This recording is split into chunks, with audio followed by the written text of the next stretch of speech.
Hello, friends. Welcome back to another belated Geopolitical Futures podcast. With me is Jacob. Jacob, we haven't seen each other for 2 weeks. How are you? We haven't seen each other for 2 weeks, but everything we do is intentional. Nothing is belated. Everything happens exactly. That's right. Well, that is technically true. It makes it sound like an oversight. It was not an oversight. We elected not to put out a podcast last week for a variety of reasons. We were pretty slammed. There's a lot of things going on. It was Easter Sunday. A lot of us were doing things with friends and family. But I think the most important, and this has the added benefit of being true, is that Jacob and I have been in conversations about how to make this podcast better, how to make it better for us, how to make it better, more importantly, for you guys out there. We're getting some more subscribers and some more views on YouTube, and we appreciate it very, very much. But we'd like to professionalize things a little bit more, so we're putting our brains together. We're thinking about everything from title to format to everything else. So if you have any suggestions or any thoughts in that regard, critiques, criticisms, cries of outrage, we've heard them all, do let us know. And don't worry, professionalized doesn't mean that Cole is going to stop making fun of me on the podcast. So we're good. No. Yeah, so don't suggest that. That's still going to happen. And make fun of myself, which I'm maybe even a little bit better at doing. Anyway, so, you ready? You want to get into it? I'm ready. Okay. Without further ado, week ahead. I think week ahead is useful. I think I want to keep that for future podcasts going forward. Do you like it? I do like it. I think it's kind of instructive. Well, I think it's nice when we sort of get together Monday and Tuesday and set out what GPF is looking at in the week, because sometimes what we're looking at is similar to what a lot of mainstream media is looking at, and sometimes it's very different. I think this week is kind of a nice mix of both. The first thing, obviously, is the week started early for us because Israel apparently decided that they needed to hit an air base in Syria. This is the second time Israel has hit Iranian targets in Syria in the last couple months. So there are a number of things going on in the Middle East. The most important thing probably in all of this is Turkey, which may be kind of shoved underneath the rug while people are focusing on this Israeli attack. Another development lurking behind all of this is that the working group between Turkey and the United States has been suspended, at least until Mike Pompeo takes over his post. So that's not to say that it's permanently suspended. When does that become official? I don't have a date off the top of my head. I know Bolton officially started as an SA recently, and this is his trial by fire. I mean, that's a hell of a way to start your job, responding to a Syrian chemical weapon attack. Yeah, but what about Pompeo? I'm not sure. I don't exactly remember when Pompeo does, and I should know that, and our listeners can lambast me for it later. I ask tough questions. You do ask tough questions. That I don't necessarily know the answers to either. So, but and you also mentioned the chemical weapons attack, which is also garnering a great deal of attention. I will say I don't want to be one of those people who dismisses the chemical weapons attack, because if it did happen, it's horrible. I will say that the Russians say it didn't happen, that the United States and the West say it does happen. The videos that we have as evidence are not exactly incontrovertible proof, and I will say that it doesn't exactly make sense right now for the Assad regime to do this. It doesn't seem to me that on the battlefield they were facing such horrible odds that they needed to go to this. It doesn't seem to me that this was a good time for either the Assad regime or Russia to incur any more international condemnation. So I'm not saying that it didn't happen, but I'm also not saying that I know that it did happen. I think there's a lot of facts that we kind of need to get through before we can get down to what's actually going to happen there. At the broadest level, though, it certainly means more animosity, I think we can call it that now, between Russia and the United States, more differences on the ground between Turkey, Israel, and Iran, whether it was used or not. If Israel even has, if there was a 2% chance that this did happen, Israel would have to be, well, if they're going to use it there, what's going to stop them from using it in Israel? Well, and it's not the first time this has actually happened, and last time there were purported chemical attacks in Syria, there were some responses, were there not? There was. U.S. President Donald Trump apparently used the occasion to make himself look very powerful in front of China. This was Xi Jinping's visit to Mar-a-Lago, and they were having the beautiful piece of chocolate cake, and he excused himself to go approve the attack. I can't remember if the cake was before or after he made the approval of the attack, but it was somewhere around the cake. It's really important to nail down the chronology of events in that regard. But it's also worth mentioning, too, that what ended up being bombed was a largely abandoned airstrip somewhere that nobody really ever used, and they moved out and they moved right back in, which was later shows of force in Afghanistan when Trump finally dropped the Moab, and it was all very theatrical. But that's being promised in another 24 to 48 hours, I believe, is when we can expect something like that. This podcast will almost certainly post before that, so I guess stay tuned to see what happens. Stay tuned, and stay tuned also because you can see this with what Israel's doing, with what Turkey is doing, with what Iran is doing. This is very, very quickly becoming a nation-on-nation conflict. This is no longer proxy groups. This is no longer Islamic State, caliphate nonsense. This is very real countries with very real weapons, with very powerful armies and air forces and navies who are coming into competition with each other. And Israel would only hit that air base if it felt like it absolutely had to. And Turkey would only go into northern Syria if Turkey felt like it absolutely needed to. And Iran would only be pushing the envelope like this if it felt like it absolutely needed to. So if you've been listening to us, one of the things I have been saying over and over is when actors begin running out of options, that's when you start to worry about, could one event set off a war? Could even an accidental chemical weapons cache explosion or an intentional use of chemical weapons, could either one of those things set off a wider conflict? So that is why I emphasize that we have to keep a close eye on this. When last we visited Turkey, they had taken over northwestern Syria. They had moved into what is northwestern Iraq, which would be northeastern part of Syria, and Manbij right there in the middle. Any developments since then to report on? Not yet. Turkey is still consolidating gains, and we've also seen Turkey and Iran and Russia have gotten a little more, at least on the surface, buddy-buddy in the last week or two. There seems to be an emerging public consensus there, although we've seen this before too. Look, when it comes down to Turkey, it comes down to this. The U.S. is still supporting the Syrian Kurds. And as long as the U.S. is supporting the Syrian Kurds, Turkey is going to be reaching out to Russia. It's going to be reaching out to Iran. It's going to be very pragmatic. The price of Turkish cooperation for the United States is the Syrian Kurds. It's nothing more. It's nothing less. It's very cut and dry, actually, in a region that is often not cut and dry. So that's really the place to go. And as we talked about earlier, a lot of that now depends on what happens with that working group after Pompeo. I would think that it would continue forward, but this is a great test for if personalities really do matter. Okay, let's move on from the Middle East, hard as that may be for you. I know you love it so much. Trade wars. That's going on. Retaliatory moves on both sides. Well, it's not a trade war yet. I refuse to call it a trade war because the absolute totals that we're dealing with here are still so small when you look at the total amount of trade between China and the United States that we're really talking about slaps on the wrist right now. China is more dependent on exports, and specifically exports to the United States, than the United States is dependent on exports to China. So on the broadest possible level, the U.S. should have a lot of leverage here. That is not to say, though, that China cannot do certain things that will make this very painful for the United States. And I think you saw this dynamic play out really interesting in the first salvos, right? Like the Trump administration, the Department of Commerce sent out this long list of everything from this gadget to that gadget to blood plasma to God knows what else. And these are all possible things that are going to be tariffs. The Chinese were like, no, it's going to be soybeans and X and Y, and that's going to be it. So you can already sort of see the back and forth developing between the two of them. The thing we are doing internally, and this is hard, we want to publish this as soon as we can, but we are looking at every sector here, and we're trying to figure out, well, who is exposed in that particular sector? Which types of companies, where are they in the United States, where are they in China? When you start to get into the nitty-gritty of these trade details, those things are important. So, and once, if we do get to trade war land, that's going to be fair enough. And also, I would point out which states in the United States would be affected a little bit more than others, because that is going to have some electoral ramifications. Maybe in the midterms, certainly in the 2020 election. Yeah. So, one of the things we are doing internally this week is double checking ourselves, because we have a position that the U.S. is better positioned in this trade war, and that probably China will find a way to compromise and save face. But we really need to go look at those particular industries, and that's some of the hard, painstaking research that the entire team is doing.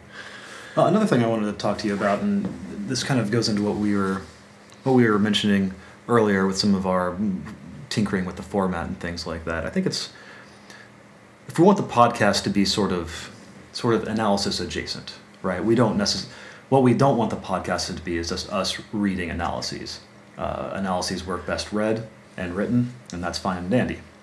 What we'd like to do is talk a little bit more about some of these things before and or after they are analyses, and to sort of shed some light into what we do kind of in our day-to-day. And I think one of the ways we might be able to do that is sort of give listeners a sense of what some of the things the analysts are working on that might be kind of interesting. So if there's anything like worth noting right now, like maybe this is the time and maybe this is the experimental lab we can do that in, and if people hate it, they can say, please, God, never do that again.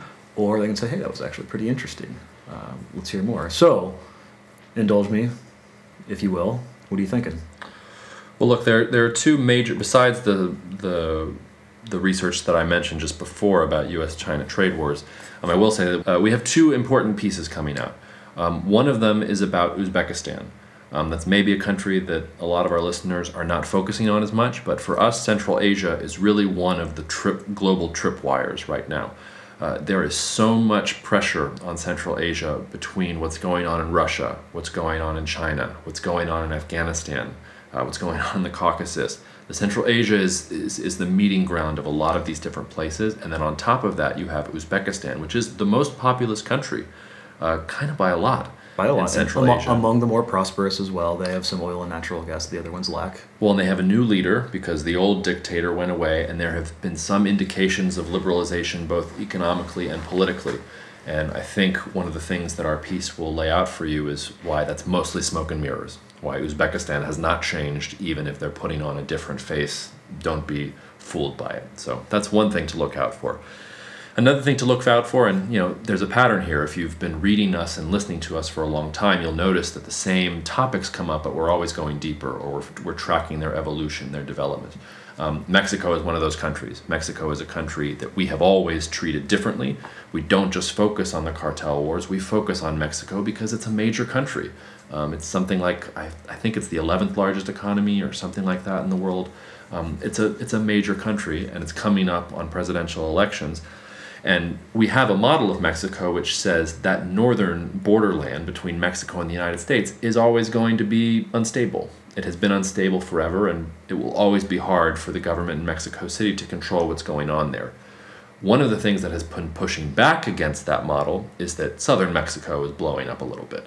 You have had a fracturing of cartels and increased cartel activity in states like Guerrero, Michoacan, and Veracruz, other areas that are much closer to Mexico City than we would normally have thought. So one of the things we are doing internally is we are looking at the map of Mexico with fresh eyes.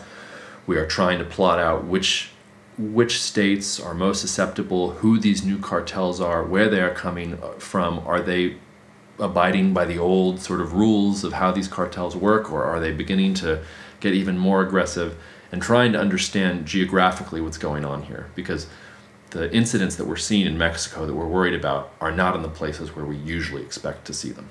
So.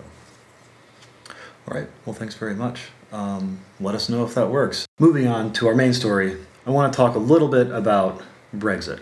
About a week or so ago marked sort of the 1 year out point of Brexit. I don't know, that's not an anniversary, obviously. I don't know if there's a word for it or if I'm not smart enough to actually know what that word is. But 365 days before this Brexit thing ostensibly happens. So I want to use Brexit as a starting off point to talk a little bit about a special report that we had just come out with as well. It's called The Geopolitics of London. It's a very, very long historical accounting of the City of London and how important it is to the country itself and in the Brexit talks. So I want to leave the details to you. Where would you like to begin talking about this? Well, it was actually your idea, Cole, because one of the things we do is that we have a pretty defined methodology that we apply to mostly nation states or different countries. Right. And one of the things that you suggested for a special report was, well, why don't we try and apply this to a city? And not just any city. You could apply geopolitics to the Italian city-states of the 15th and 16th century. And stateless nations as well. Yeah. We just live in a world that is organized by the nation state for better or worse, right? But you had the idea of, well, why don't we try to look at a city and see if our understanding of geopolitics can tell us something interesting about that city. Did it tell us anything interesting about that city? It did. Hey, I think it did. I mean, we can rely on the readers and the listeners to tell us if it did. But I think one of the things that there were a couple different things, and maybe the thing that I can start with, and the overall conclusion that has stuck with me since then, was, and I'm paraphrasing Halford Mackinder, who was one of the great 20th century British students of geopolitics, where he said, the reason for London is London Bridge. Because before there was a bridge over the Thames River, London was really kind of London was kind of a border. There wasn't really a city there. It was really a borderland between different Celtic tribes with their little tiny empires who would fight back and forth. And the Thames River kind of marked the place where you didn't go beyond because you wouldn't be able to project your power there. These tribes also weren't thinking in terms of dominating all of Great Britain, right? They were just thinking about dominating their little independent area. And then what happens is the Romans come, and the Romans are not interested in dominating particular areas. The Romans want to control all of Great Britain. And it becomes, not immediately, but within 100 years, it becomes clear to the Romans that even though they have garrisons in various important cities, London is the place that connects them all. So they build a bridge over the Thames River, and basically within 15 or 20 years, London becomes an incredibly important trading post. It also becomes the point at which all the roads go to. If you look at a map of Roman roads versus roads today, you'll see in Great Britain all roads basically lead to London. And then a process begins over many centuries where London basically joins the islands of Great Britain to the world. Do you want to explain a little bit about how London became London? I know that's a pretty cryptic question.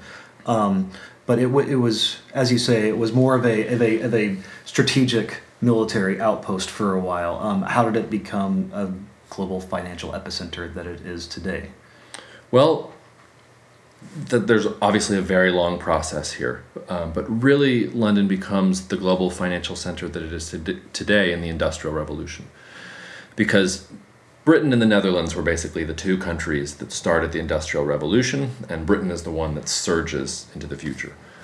London was always an important city. It was always up there with Paris and some of the other major European capitals.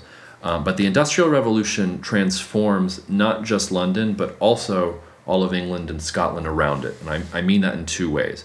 First of all, when the Industrial Revolution kicks off, there's massive migration into London. It goes from something like 1 million residents to 7 million residents, I think, in 100 years. I have it's about right, a little over 100, but yeah. I have the exact figures are in the report. We think of London today as a global financial center. It used to be an industrial powerhouse as well as a global financial center, as well as the center of a global empire. That was what gave London a lot of its purpose. But when the Industrial Revolution takes off, not only does London become this world historical city of global importance, but you also start to get other cities in England and in Scotland, which hadn't happened before. London had always been the huge population center, the only city that had over 1 million residents in 1900, I believe. That might be 1800, it's one of those. Once you get the Industrial Revolution, you start getting a bunch of other industrial cities popping up all over England, all over Scotland.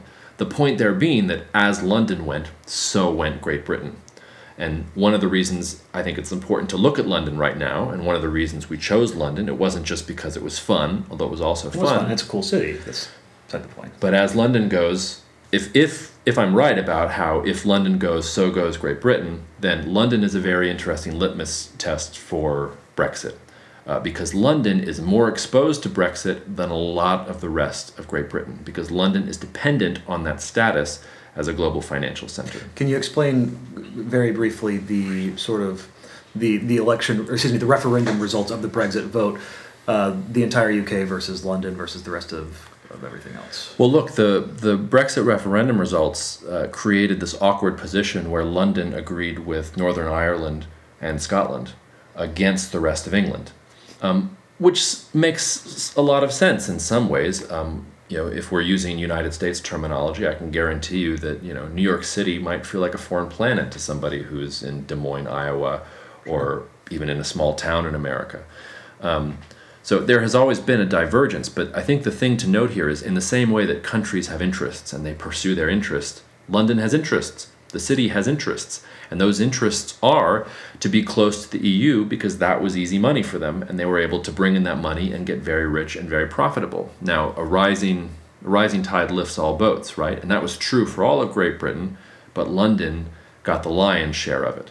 Now that London is having to think about, well, what is its place in Europe, we have to think about whether London can continue to be a global financial center. My answer to that question is yes, it can continue to be a global financial center, but no, it's going to probably have to take a little bit of a step back from Europe, even if it's not the massive step that a lot of the doomsdayers are predicting. So I want to ask you another question. Let's go back a little bit, a few years. What, in your mind, precipitated the Brexit vote in the first place? And you have kind of an interesting view on this, and I want you to kind of share it with our listeners. Well, the Brexit vote, you can't reduce it down to one cause. Sure. And we sort of also have to think about Great Britain after World War II in general. Because Great Britain in the 1950s and 60s wasn't really for European integration. When it joins the European community, it does so without a referendum. It does so because integration was already happening in Europe, and that was an outward manifestation of that integration happening. And also there was a strategic purpose. The goal was to try and keep, at that point, Western Germany within the fold without having Germany dominate the European continent ever again. You start to fast forward, and the things that were good for London weren't necessarily good for the rest of Great Britain and for the United Kingdom. Manufacturing was dying in England, and a lot of those manufacturing jobs either went away or just weren't profitable anymore. You also had issues of the 2008 financial crisis, and then that was followed by a migration crisis, and both of those were big failure points for the European Union. Britain looked at the 2008 financial crisis, and they were sure happy that they kept the pound at that point because they weren't exposed to some of the same problems that the EU countries were and didn't have to take orders from the ECB and from Brussels in the same way. And then I think the thing that really, the straw that broke the camel's back was you had the migration crisis. And you had a vocal minority in Great Britain already saying that they had doubts about, there was Euroscepticism, but it was still, I think, a pretty solid minority. I think the thing that really tipped it over was you had refugees streaming into Europe, and you had Germany at the lead saying, we must all take a certain number of refugees, and if you don't, you are not living up to the liberal principles of the European Union. This is what we must do. And I think that not just for Great Britain, but for a lot of countries, it wasn't so nice to be told by Germany what was morally acceptable and what was the right view of what was liberal and good and just. And I think at that point a lot of things flipped in the United Kingdom and Great Britain, and there was a move to say, no, we want control of this ourselves. In the United States, the Trump administration, call is control over the borders. In Great Britain, it was also, we want control over the borders. We don't want to be told by Berlin or by Brussels who we let into our country. We'd like to have some control over that. You've alluded a little bit to my next question already, so I don't want to be too repetitive, but I think it's important enough to ask you outright. Can you talk a little bit more about the UK's relationship with Germany, and I guess more broadly, Europe's relationship with Germany, and how German unification sort of dictates the way some of these countries interact with it? Since 1871, the status of Germany on continental Europe has defined Europe's history. It has been the sole, I don't want to say the sole, it has been the major cause for the Franco-Prussian War, World War I, World War II, the formation of the European Union. These were all things that happened to try and figure out what a united Germany's role in Europe would be. Now, Great Britain has always had a somewhat complicated relationship with continental Europe because Great Britain obviously is separated from continental Europe by the English Channel. So while Great Britain is very interested in what's going on the European continent, it is interested in the same way that the United States is interested in making sure that a really dominant power can't build a navy and cross the English Channel and once again lay siege to London and conquer it as the Romans did or as William the Conqueror and the Normans did. This is a very real threat for Great Britain. As for Europe itself, we have seen time and again that when Germany is united and when Germany is powerful, it has an industrial base and an economy and a military that is really unmatched. The only country that can even try to contend with it at that point is France, and France has at different points in time. But ever since Germany has united, France has never really been able to be a successful rival. France's heyday throughout Europe were always in the times when Germany was not unified, when it was divided. So it's very hard today for a lot of Europeans, especially those who are wrapped up in the ideology of the European Union, to think in those terms, because they think the peace and prosperity of since 1945 is as a result of the European Union. I'm not so sure it is. I think the European Union was probably a manifestation of greater integration that was happening anyway, and now it's being pulled apart a little bit. Brexit was one sign of it. We had Italian elections. We had Viktor Orban just re-elected on Sunday. So, I don't want to make it too big of a thing. I don't think the European Union is collapsing, but in that sense, Great Britain is part of a broader European story, and it makes sense that Great Britain would be one of the first to pull back, because integration is not necessarily great for all countries. I think the last question I'd like to ask, and we don't need to get too specific because there's so many things to hammer out between London and Brussels as the UK leaves the European Union. But I guess my question would be, what happens next? What happens to London? Does it? You mentioned earlier that it's still probably going to retain its place, and that's all good and well. But where does it go from here? Does this fundamentally change some of its relationships? Can you clue us in a little bit on that? There has been a lot of Sturm und Drang about what's going to happen here, and I think there's going to be still more drama and melodrama and soap operas in the newspapers about this negotiation and that negotiation. Look, Great Britain is part of Europe, and Europe also needs Great Britain. Germany in particular needs Great Britain as a market for its exports. Germany also is not served by drawing a hard line here. Yes, like the European Union does need to present a strong face, but I think what you will see here is you will see a deal that reflects the interests of both sides. That deal is going to be worse for London probably than for the rest of Great Britain, because London has always been so plugged into the European financial system. That's basically the way that it grew so much in the last 20 or 30 years. At the same time, you will see London try and retain its position, and it will retain its position because the reason that businesses and the reason that businesses go to London, and the reason that London became a financial center, was because the rule of law in London is respected. It is thought of as objective and reliable, more so than any other country in the world, including the United States. If you look at the English legal system, you will see a lot of foreign litigants who go there because they trust the objectivity of it. Also, London was very business friendly. It was always very friendly, and there was a certain reliability based on the policies that the government was going to have towards foreign businesses operating there. That's not true, for example, in the United States, where policies can change based on the presidential administration. There was a more unified sense in Great Britain about what needed to happen. So both of those things are still true. English law is still there. People still respect English law and think it's reliable. I don't expect that the British government is going to stop being friendly towards businesses. If anything, I expect them to be even more friendly to try and maintain their position. You've already begun to see surveys that show that some of these banks that talked about pulling out of London, not as much as they thought, or at least they're at least going to stick it out for a little while before they do it.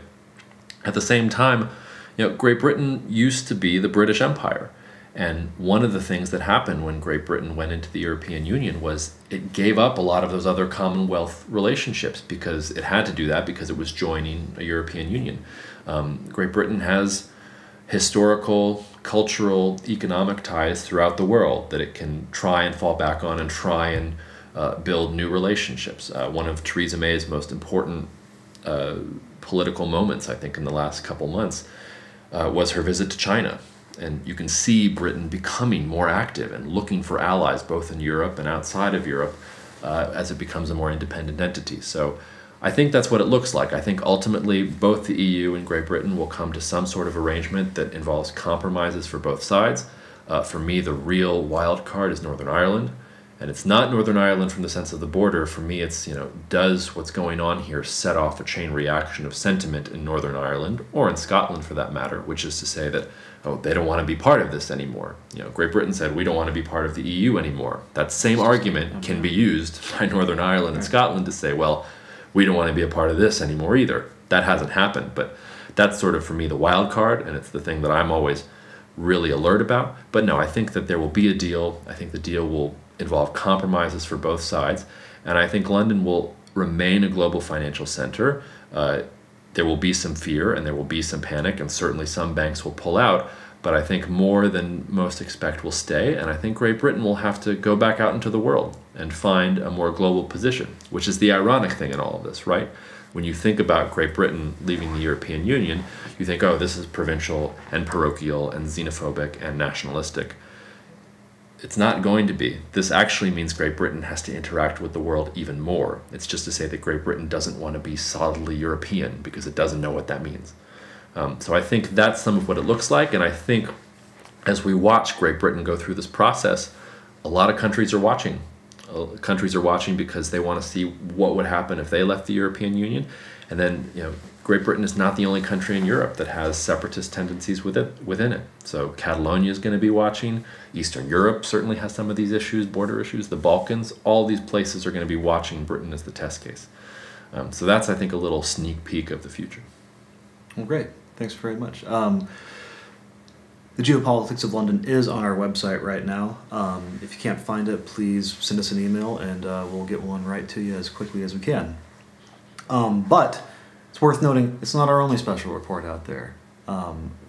People may remember last year we did sort of a geopolitical dissertation of Game of Thrones as a fun thing to do on April Fool's Day. We sort of applied our methodology, not unlike how we did with London, to a sort of fictional world, fictional universe, fictional environment. Jacob did it again this year.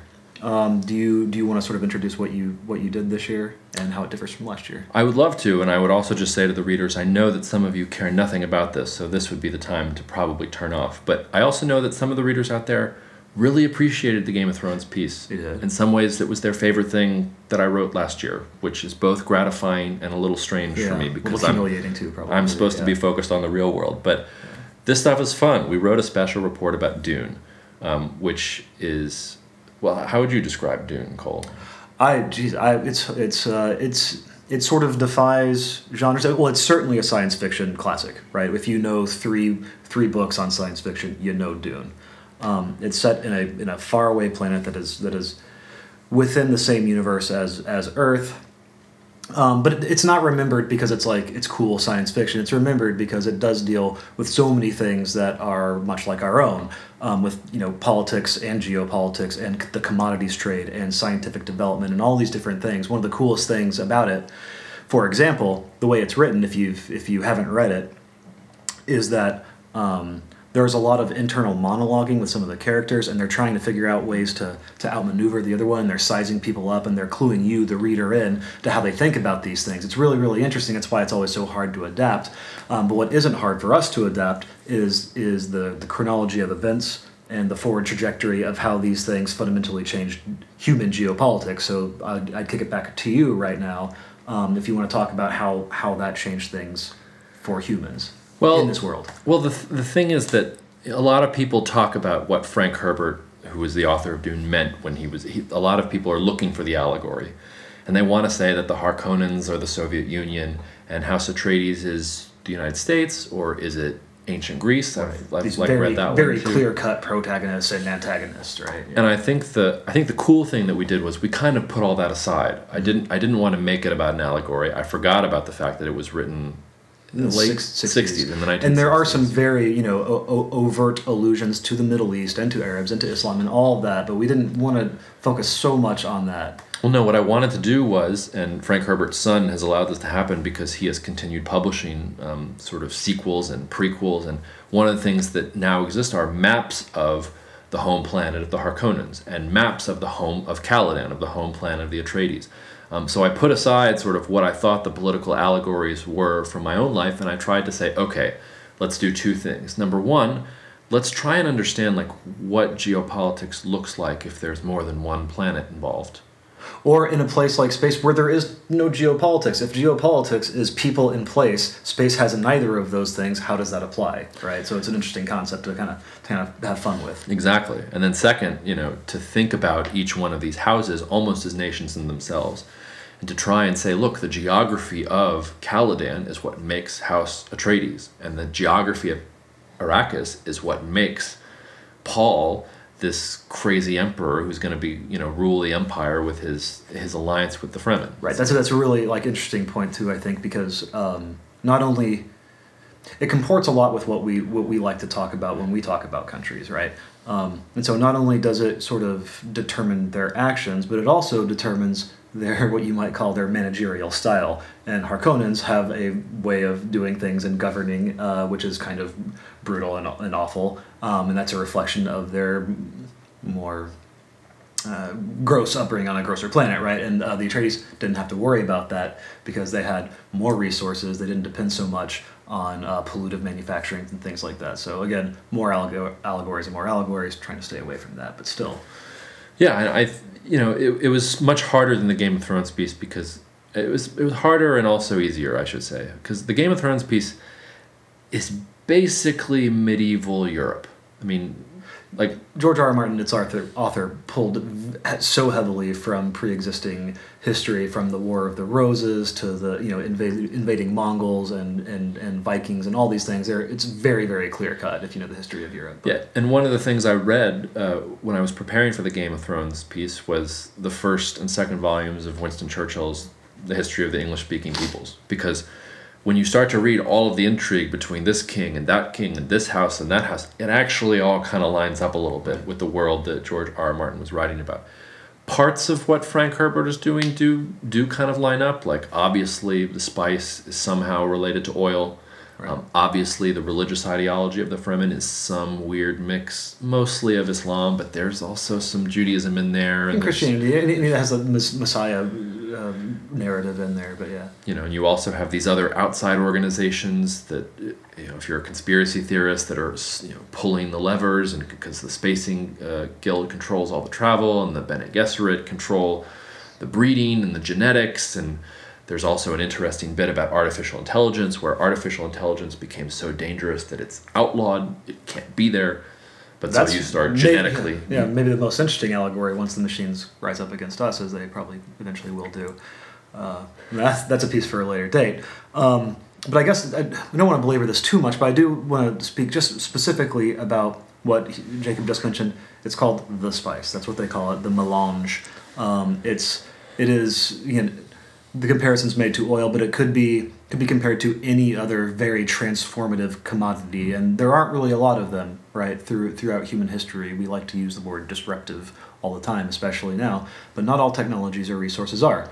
Past examples: the sail, the internal combustion engine, the steam engine, the cotton gin, all these different things. I mean, these radically transformed the human landscape, and in this fictitious world, this thing called the spice did. Jacob, talk about the spice. Well, in this world, the spice is what allows humans to do space travel to far beyond their neighboring planets. Right, Arrakis, or Dune is the nickname of the planet, is located some 300,000 or 300, I forget what the exact is. It's a long way away. Very far away. We'll call it very far. And you can't get there unless you do this thing called space folding. And in order to do space folding, you have to ingest the spice, because the spice creates this mindset where you basically get prescience. You can see a little bit of the future, and that allows you to fold space in a way that your ship gets from one point to the other. It's the ultimate performance-enhancing drug. In some ways. But it's also, the allegory, I guess, would be the airplane in the world. Suddenly you can go from North America to Asia. Before the airplane, you couldn't really do that in a way that was time or cost-effective. The ironic thing in all of this is that, the spice is what allows you to do this. And the reason that I posit that House Atreides is willing to destroy the spice is because House Atreides comes from Caladan. They come from a planet where they don't need this. They have beautiful water and beautiful trees and food and all the other things that you would need when you read the book, Caladan is an island paradise. For a house like House Harkonnen, even for the Emperor, for the Spacing Guild, their livelihoods become so dependent on this one thing that they can't imagine anybody destroying it. And that's really if you want, sort of in one sentence, like, what is Dune about? It's about somebody who has the ability to destroy something is the one who controls the something. Paul inevitably needs the spice less than House Harkonnen or than the Emperor, and he is therefore able to use it to supplant them. The flip side of that being, as soon as Paul does that, he too is dependent. He too is addicted. He too can now never leave Dune, and he must begin this holy war against his enemies, because if he doesn't, they're going to come for him anyway. So, as in Game of Thrones, where Daenerys is probably going to live long enough to see herself become the villain, the way that Dune sets things up is that Paul had all these ideas. He wanted to prevent this holy war that he saw coming out of him at all times. He couldn't do it. The structure of that universe was just in such a way that he was playing the role that so many other charismatic leaders have played. He was the right person in the right time, but he was not acting of his own volition. He was a part of a much broader force. Well, and I think that's why it lends we were so uniquely suited to talk about that, because what we do, our whole methodology sort of lends itself to that. If all this sounds relatively deterministic, it's because that's kind of how we see things. And we're talking about this fictitious character, but we're still basically talking about constraints, and we're talking about compulsions that are on world leaders and nation states in real life Earth right now that they have to deal with every single day. And some of them don't do things because that's what they want to do. They do them because they have to do them, and that's the only option available to them. So it's fascinating comparisons, really. It is, and for the most part, it holds up. But I will say that my favorite part of Dune is at the end, where Paul has just challenged, it's Feyd-Rautha, I think is his name, but there's another character there whose name is escaping me. I think he's the uncle or something. He's a Harkonnen, he's related somehow. And he's the only figure in that whole area that Paul hadn't seen before in his prescience. He hadn't seen him in all the futures that he imagined. And he begins to wonder, is this guy going to kill me? Like, is there some variable here that I didn't understand? And the guy ends up not killing him. He ends up going along with Paul's takeover. But sort of the thing that Frank Herbert sort of shoehorns in there at the end is, even for Paul, who is, I think he's supposed to be sort of supernatural, and he sees the future and this, that, and the other way. And I've just made the point that all these outside forces shape him and create him. There was one contingency moment there where it might have all fallen down. And that's introduced by just some human who was there that not even Paul could see. And I think that there is something to that in geopolitics, because while we are, I would say, more deterministic on the spectrum, I'm not going to sit here and tell you that everything is determined. I'm not going to sit here and tell you that anybody knew how the Battle of Midway was going to turn out before it turned out. We don't know how the Battle of Gettysburg was going to turn out before it turned out. Like, sometimes you just have to roll the dice and see what happens. And I think Dune, Game of Thrones, some of these other areas, and I'm going to make a tradition of this. Well, we're not lacking for options or for suggestions, because readers and listeners have already thrown their lot in. Some are very good ideas that we hadn't thought of, but some were very good ideas we had thought of, and we're still kind of kicking these things around. We'll get back to you in a year on that. There's some really good ideas out there. We don't want to spoil it too badly right now, right? Yeah, but that's probably enough of that is certainly enough. That's arguably it's too much. Arguably too much. Well, in any case, embarrassing ourselves a little bit. Both Dune and London were fun for us. They were, and it's Dune's free, I believe. So if you don't ever want to listen to us again or read us again, you can still read that and just see for yourself how accurately nerdy we are, if that makes any sense. I'll also just say though that the stories that we tell ourselves do matter. Like, one of the things when I was looking for the different maps that we created for the Dune Special Report, I saw that for some reason there were a lot of Polish renderings of the maps in Dune. So apparently, shout out to all the Polish listeners out there. Apparently Poland, they really love reading Dune. Game of Thrones has become a worldwide phenomenon. Sure. When I travel and I go to, I know Israelis who learned to speak English just so that they could watch Game of Thrones. That's funny. When I was in Russia back in December, and I was having conversations about the new Star Wars with a colleague of mine who was in a think tank over there. So it's just to say that I don't think that these things are actually unimportant. I think that the stories and narratives that we tell ourselves and to use to try and make sense of the world actually maybe do reflect some underlying feeling about what's going on in the world. I strongly agree that. I could not agree more. In fact, maybe we can probably end on this note. But I'm on the editorial side. I'm not on the analytics side, so I look at things a little bit differently from you. But when we do these things, I am always trying to look at the story this thing tells, as you say. And the other thing is that I would say you can learn just as much, if not more, about the world by reading really good fiction than by reading really good nonfiction. It all depends on the author. It all depends on the topic. But if you're telling me like Tolstoy doesn't tell you, anything about politics or geopolitics or war, then you're not reading the same thing that the rest of us are. Yeah. Well, I guess that's it. Thanks a lot for joining us. Jacob, thank you for taking the time. We'll see you next time. All right.